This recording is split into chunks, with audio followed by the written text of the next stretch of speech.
ہمیں تو یہ کہا گیا کہ آپ نے گھبرانا نہیں ہے، ہم تو نہیں گھبرا رہے، لیکن عارف علوی صاحب نے جو گھبراہٹ کا ذکر کیا ہے وہ خود بھی گھبرائے ہوئے ہیں اور ان کے مطابق پرائم منسٹر صاحب بھی گھبرائے ہوئے ہیں. انہوں نے کیا کہا ایک دفعہ وہ سنیے. سر آپ خود پریشان ہیں تو عوام سے کہہ رہے ہیں گھبرانا نہیں ہے. آپ نے ایکسرسائز چھوڑ دی ہے، یہاں پر عوام نے اچھے خواب دیکھنا چھوڑ دیا. ناظرین یہاں پر عوام کیوں اچھے خواب دیکھنا چھوڑ چکی ہے، عوام کی زبانی سن لیں آپ. بھائی میرے جیسا تو ڈرتا ہے بجلی بھی جلاتے ہوئے، گھر کے پنکھے کھولتے ہوئے. بیٹیوں کو منع کرتا ہوں نہیں چلاؤ، یہ ملک الموت ہے، مار دے گا ہم کو. اس میں خان صاحب کا کوئی قصور نہیں ہے، قصور ان کا ہے جو 40 سال پیچھے حکومت کر کے گئے. خان صاحب نے تو کرکٹ کھیلی ہے، ابھی سیاست میں آئے. ہر حکومت آ کے کھا پی کے چلی جاتی ہے. اب عمران خان کے صاحب کی بات کریں، وہ گھبرانے کی اگر بات کریں کہ گھبرانا نہیں اس حالات کے اندر، تو بس یہ ہے کہ پچھلی حکومت بھی ہمارے لیے کوئی اچھے حالات چھوڑ کے گئی نہیں ہے. مہنگائی پہ مہنگائی ہو رہی ہے، تنخواہیں اپنی جگہ کھڑی ہوئی ہیں، ہم وہیں کے وہیں وہی کما رہے جو کما رہے تھے. خان صاحب ہمیں بولتے گھبرانا نہیں. یہ جناب جیسے کہ میں نے آپ کو پہلے بتایا کہ یہ ہے عوام کے تاثرات، عوام کیا سوچتی ہے، ہم نے آپ کے سامنے رکھ دیا.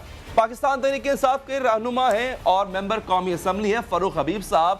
آج کی اہم خبر جو میں آپ سے شیئر پہلے بھی کر چکا ہوں، ابھی بھی کر دیتا ہوں. یہ صاحب گئے ہیں مریم نواز صاحبہ کی صدارت کے خلاف الیکشن کے مشن میں. چلیں آپ کو ان کا عہدہ پسند نہیں، آپ چلے گئے، لیکن جو اس سے پہلے سوالات میں نے مہنگائی کے اٹھائے ہیں یہ بھی ہم نے ان سے پوچھے تھے. آج شام کو ہم نے ان کے ساتھ ایک ریکارڈڈ سیگمنٹ کیا، ان کے ساتھ پہلے سے پروگرام ریکارڈ کر لیا، اور یہی سوالات جو میں نے اٹھائے ہیں ہم نے ان سے پوچھے تھے، بشمول اس کے کہ آپ کو مریم صاحبہ کی یہ صدارت کا عہدہ کیوں اتنا چبھ رہا ہے. یہ سوالات ہم نے ان سے پوچھے، جواب کیا تھا ان کی زبانی سن لیں آپ.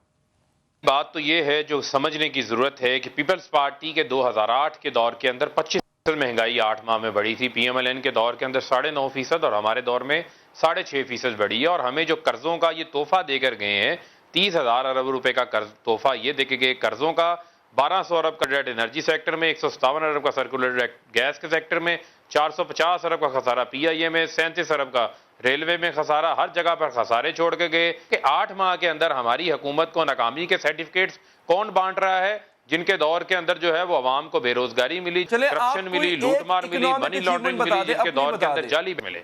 ٹھیک ہے، اب میں آپ کو بتاتا ہوں اپنی طرف آ رہا ہوں اکنامک اچیومنٹ کی طرف. دیکھیں گزارش سن لیں، اب گزارش سنیں. جی بالکل، دیکھیں بات سنیں. 2 ارب ڈالر کی فورن ریمیٹنسز کے اندر اضافہ ہوا. موجودہ حکومت کے اوپر عمران خان کی قیادت پر بیرون ملک پاکستانیوں نے اعتماد کا اظہار کیا. 50 لاکھ گھر بننے تھے، چلیں 50 لاکھ کو چھوڑیں، 1 لاکھ یا 50,000 تو بن ہی گئے ہوں گے میرا خیال ہے. بجٹ خسارہ اب تک کا ریکارڈ بجٹ خسارہ ہے سر آپ کا، علی بہت اچھی بات نہیں ملا. 16 ارب روپے کا سرکولر ڈیٹ آپ نے چڑھا دیا ہے سر. جو آپ کا انرجی سیکٹر پہ سرکولر ڈیٹ، آپ مجھے بتائیں آج آپ کی 80% جو ہے لوڈ شیڈنگ کا خاتمہ ہو گیا. صرف ان فیڈرز پہ لوڈ شیڈنگ ہو رہی ہے جہاں پر آپ کی جو ہے وہ بجلی چوری ہے. جہاں تک سرکولر ڈیٹ کی بات کر رہے ہیں، سرکولر ڈیٹ کو بالکل ختم کرنے کا ہم نے پلان دے دیا ہے. ہم نے ریکوری 62 بلین روپیز جو ہے اس کے اندر اضافہ کیا ہے.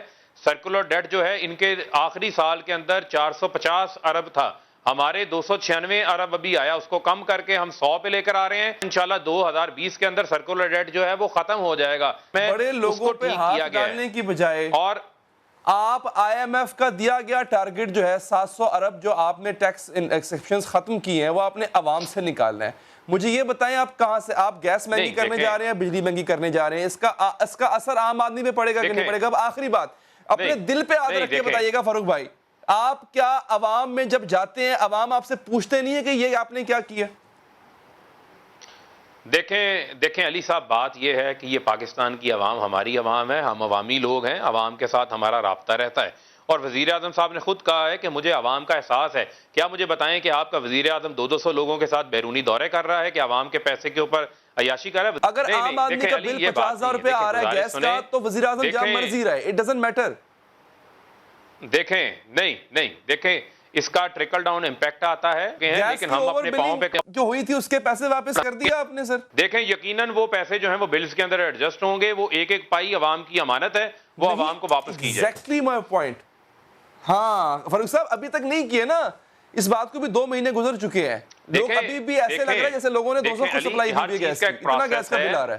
دیکھیں گزارش سن لیں، ہر چیز کا ایک پروسیس ہے. وہ بل جو ہیں وہ ایڈجسٹ ہوں گے، ان کے کرنٹ بلز جو آئیں گے اس کے اندر ایڈجسٹ ہو کے آئیں گے. پہلے بھی ایڈجسٹ ہوتے ہیں، یہ کوئی نئی بات نہیں ہے. آپ کی دور میں ادویات کی قیمتیں آسمان کو چھونے لگ گئی، آپ نے متعلقہ منسٹر کو صرف فارغ کیا، کوئی کارروائی نہیں کی، کیوں نہیں کی؟ دیکھیں، جو یہ بات ادویات کی قیمتوں کے حوالے سے بات آتی ہے، اس کے اوپر جو ہے ڈالر کی پرائسز بھی بڑھی تھی، لیکن وہ ادویات ساز کمپنیاں جنہوں نے پریسکرائبڈ ریٹ سے زیادہ قیمتیں بڑھائیں، ان کے خلاف کارروائی بھی ہوئی، ان کے خلاف ایکشن بھی ہوا اور وہ قیمتیں واپس بھی آئیں۔ میں یہ سمجھتا ہوں کہ کسی کو گراں فروشی کی جو ہے وہ اجازت نہیں دی جائے گی، چاہے وہ شائع خردن۔ چلیں ٹھیک ہے، آپ گراں فروشی کی فاروق صاحب اجازت نہ دیں، لیکن کم سے کم اب عوام کو گھبرانے کی اجازت دے دیں۔ بہت بہت شکریہ آپ کا۔ وقت ہوا ہے جی بریک کا۔ اس سے پہلے میں نے آپ سے کہا تھا مریم صاحبہ کو مل جاتی ہے صدارت، اور وہ اس وجہ سے مل جاتی ہے کیا کہ ان کی قربانیاں ہیں، یا پھر عوام کا ایک حصہ یہ بھی سوال اٹھاتا ہے کہ وہ چونکہ نواز شریف صاحب کی بیٹی ہیں اس وجہ سے ان کو عہدہ مل جاتا ہے، اور یہی صورتحال بلاول صاحب کی بھی ہے۔ ملک میں موروثی سیاست کب تک چلتی رہے گی اور اس کا ہم نے اب تک کتنا نقصان اٹھایا ہے؟ ہمارے ساتھ ہوں گے معروف تجزیہ نگار ارشاد بھٹی صاحب اس وقفے کے بعد۔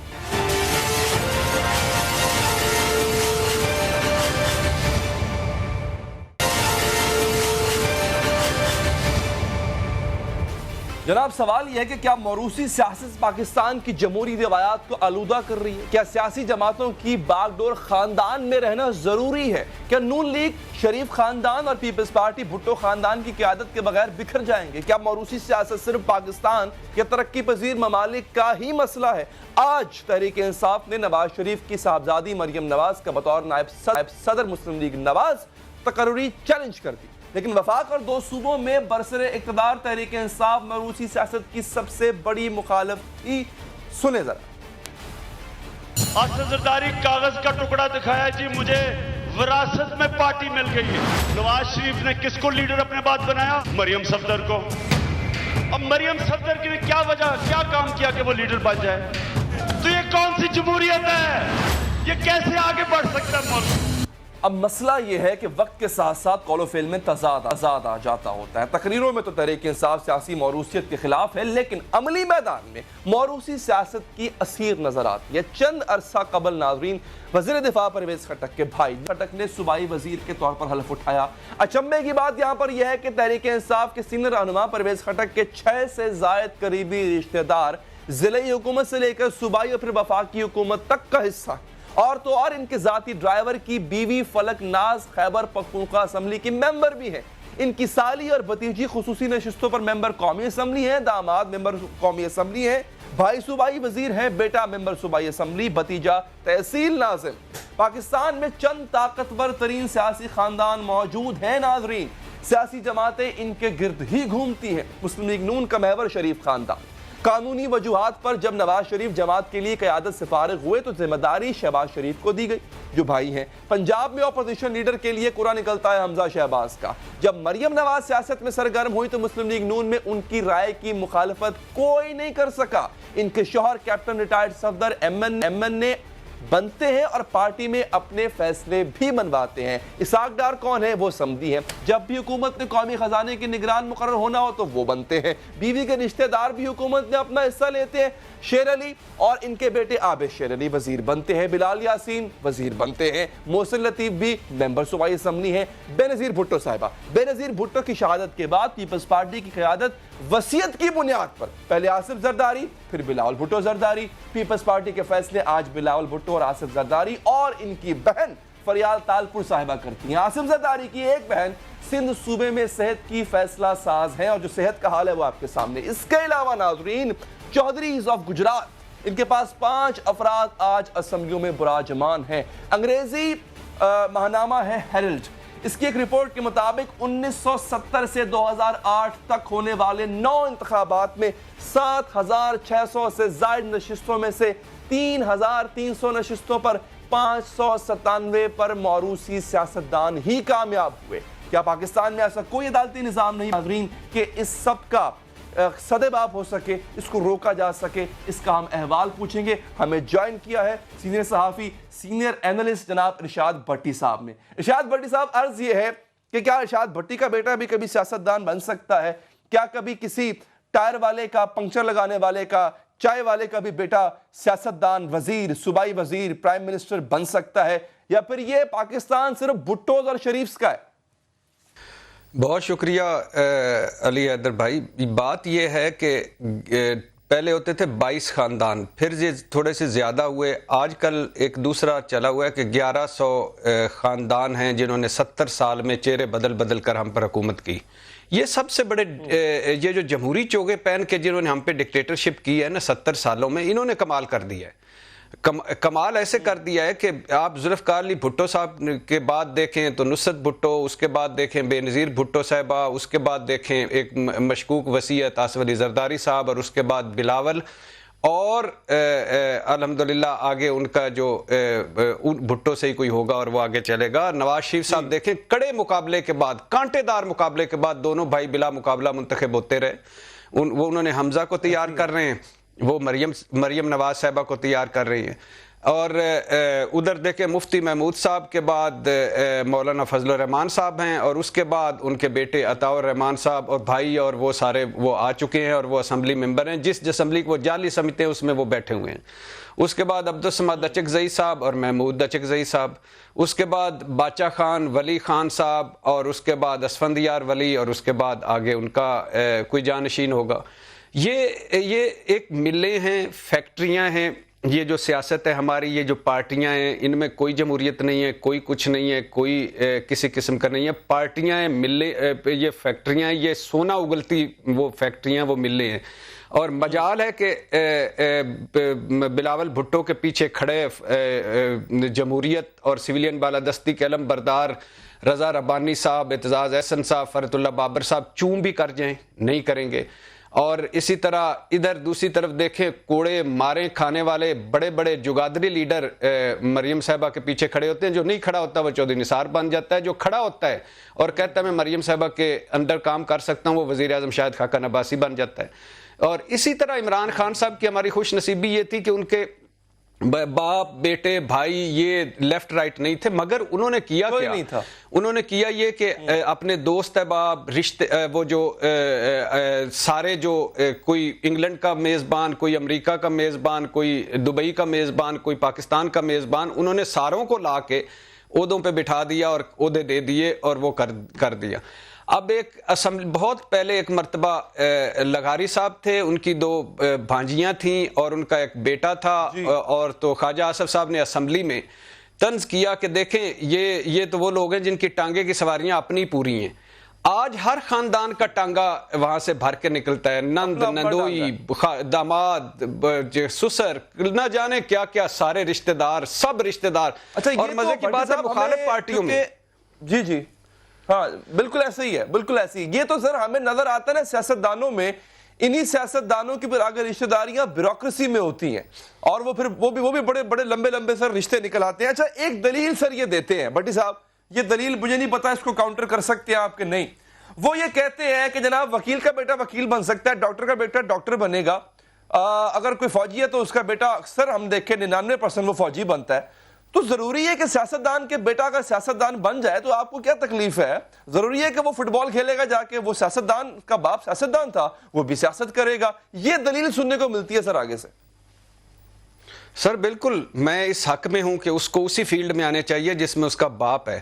لیکن جب ایک بیوروکریٹ کا بیٹا بیوروکریٹ بنتا ہے تو وہ کسی امتحان سے گزرتا ہوگا، کوئی امتحان دیتا ہوگا، مقابلے کا امتحان، اس کے بعد وہ اے سی لگتا ہوگا، اے ایس پی لگتا ہوگا، اور اس کے بعد ترقی کرتے کرتے وہ یہ نہیں ہو سکتا کہ بیوروکریٹ کا بیٹا سیکٹری کا بیٹا آئے اور اس کو چیف سیکٹری پنجاب بنا دیں اور سارے اٹھ کے کھڑے ہو جائیں. ایک فوجی کا بیٹا جو ہے وہ کمیشن لیتا ہوگا، کاکول میں محنتیں کرتا ہوگا، پھر جا کے lieutenant, second lieutenant, captain, major, lieutenant colonel, اور پھر وہ جاتا ہوگا اور ہو سکتا ہے وہ باپ سے زیادہ ترقی کر جاتا ہوگا.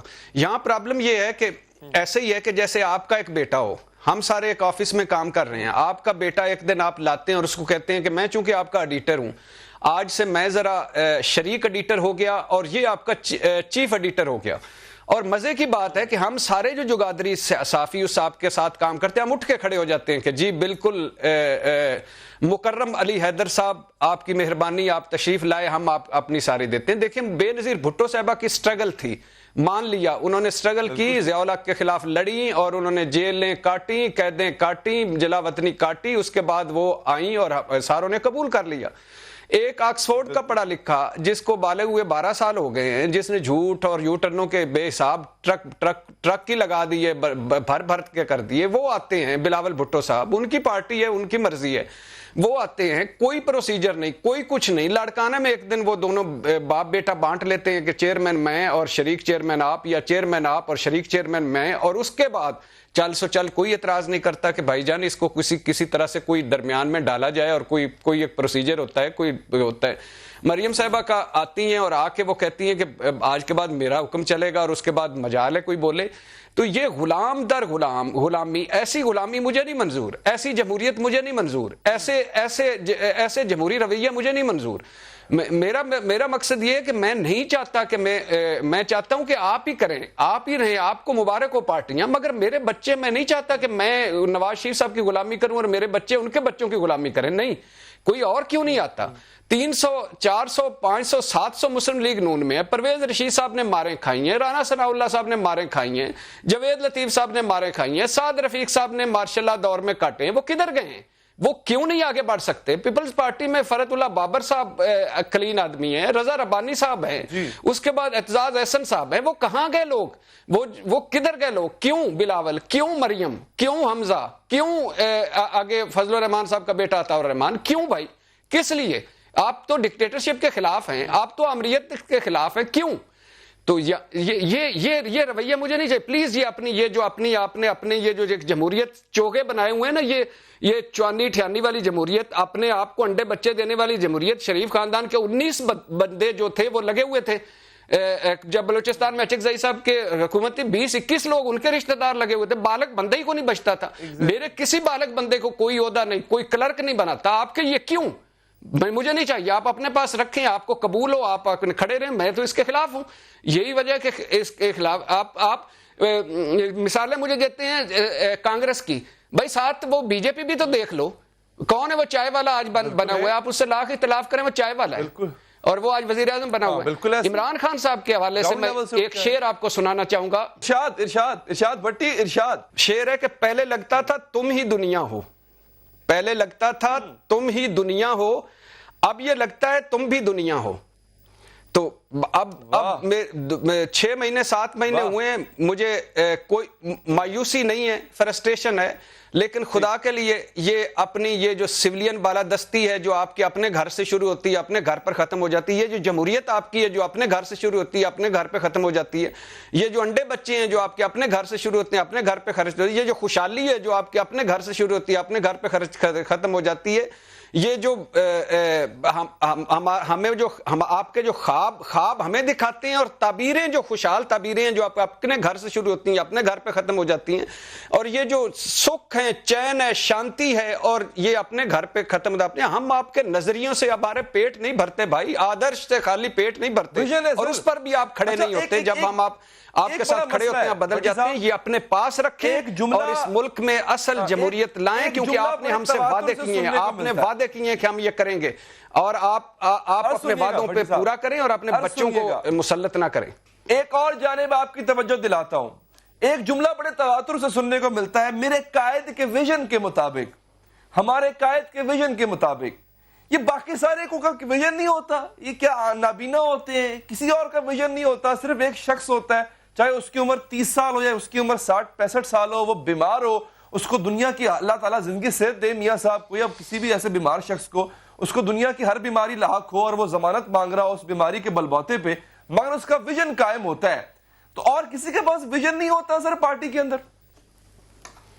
سر کہاں قائد، پہلے تو لفظ اتنا بڑا آپ نے استعمال کیا قائد، میری 70 سال کی زندگی میں ایک ہی قائد آیا تھا اور اس کا نام تھا قائد اعظم محمد علی جناح۔ اس کے بعد سارے موقع پرست، موقع شناس آئے ہیں، کوئی رہنما بھی کہلانے کے قابل نہیں ہے، کوئی قائد کہلانے کے قابل نہیں ہے، یہ سیاست دان ہیں، یہ گرگٹ کی طرح رنگ بدلنے والے لوگ ہیں، ان میں ویژن چھوڑے، ان میں اتنا ایوریج مائنڈڈ خوش نصیب اور لوگ ہیں، کیونکہ نیچے جہالتیں ناچ رہی ہیں، ہم جیسی قوم ہے نیچے، اور اوپر یہ موجیں کر رہے ہیں۔ جس بندے کو العزیزیہ ریفرنس میں کرپشن پر سزا ہو اور جو مجرم ہو اور اس کا بھائی کھڑا ہو کر ایک مجمع کے سامنے جس میں پڑھے لکھے لوگ ہوں کہہ رہا ہو کہ یہ قائد اعظم ثانی ہے اور اس پر تالیاں لگ رہی ہوں، تو اس قوم اور اس بندے اس ملک کے ویژن پہ مجھے تو شرم آتی ہے.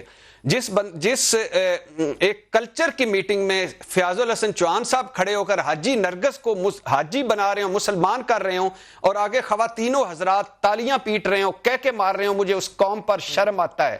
اور جس ملک میں جے آئی ٹی منی لانڈرنگ آ جائے, سرے محل مکر کر بیچ دیا جائے, اور اس ملک میں اور پرفارمنس صفر ہو, سندھ گٹر اور ایڈز زدہ ہو جائے, تھر موت بانٹ رہا ہو, کراچی کوڑا کوڑا ہو جائے, لوگ مر رہے ہوں, نشوہ مر رہی ہو, رضیہ مر رہی ہو, عصمت مر رہی ہو, تھر میں 70 بچے ہر مہینے مرتے ہوں, اور اس میں زرداری صاحب کھڑے ہو کے کہیں بھٹو زندہ ہے اور آگے نعرے لگ رہے ہیں, مجھے شرم آتی ہے.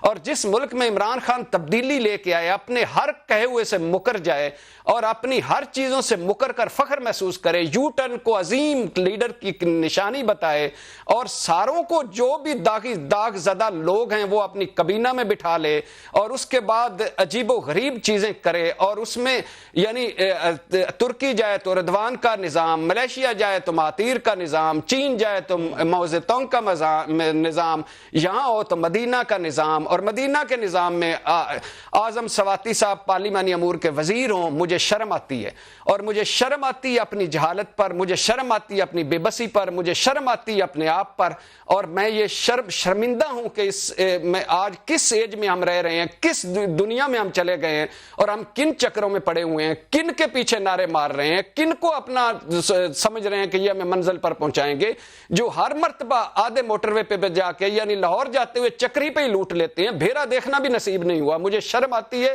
اور یہ کوئی قائد نہیں ہے, کوئی ویژن نہیں ہے. اللہ کرے کوئی قائد مل جائے, کوئی ویژن والا بندہ مل جائے. ٹھیک ہے بھٹی صاحب, آپ مجھ سے سینئر ہیں, پر ایک مشورہ میرا یہ ہے کہ اس معاشرے میں درد دل رکھنا بھی ایک گناہ ہے. بہت شکریہ آپ کا, دیجیے اجازت ناظرین, اللہ نے کے بعد.